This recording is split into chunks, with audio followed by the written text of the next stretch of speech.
حضرت عمر گھر میں بیٹھے تھے تو ان کا بیٹا بھی ساتھ بیٹھا تھا. کسی مسئلے پر بات ہونے لگی.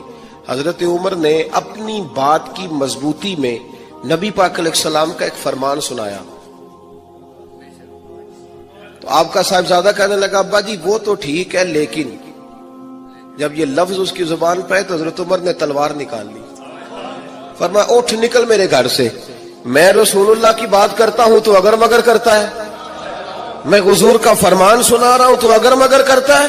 نکل جا، کوئی جگہ نہیں تیرے لیے، چل دوڑ جا. جو میرے نبی پاک کا فرمان آنے کے بعد اگر مگر کرے وہ عمر کی چھت کے نیچے نہیں رہ سکتا. چل نکل. کوئی بات ہے؟ پیار بھی کرتا ہے، کلمہ بھی پڑھتا ہے، اگر مگر بھی کرتا ہے. حضرت عمر نے گھر سے نکال دیا. بچہ کئی دن منتیں کرتا رہا، کوئی نہیں چھٹی ملی گھر آنے کی.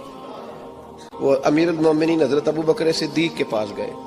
کہنے لگے ابا جی سخت ہیں، آپ کو پہلے بھی پتا ہے، میری سفارش تو کریں.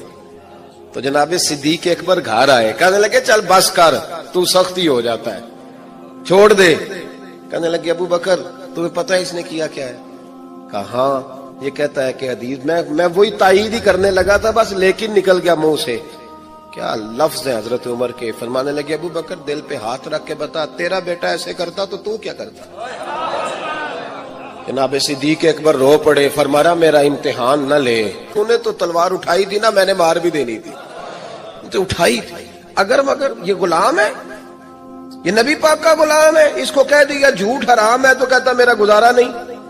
اس کو کہا گیا یہ چیز غلط ہے تو کہتا کام نہیں چلتا. تو غلام ہے جس کو آپ نے غلام رکھا ہوا ہے، نوکر رکھا ہوا ہے. آپ اس کو کہیں جا 5 کلو چینی لے آ، وہ اگر آپ سے کہے نہیں 2.5 کلو منگا لو، مان لو گے بات؟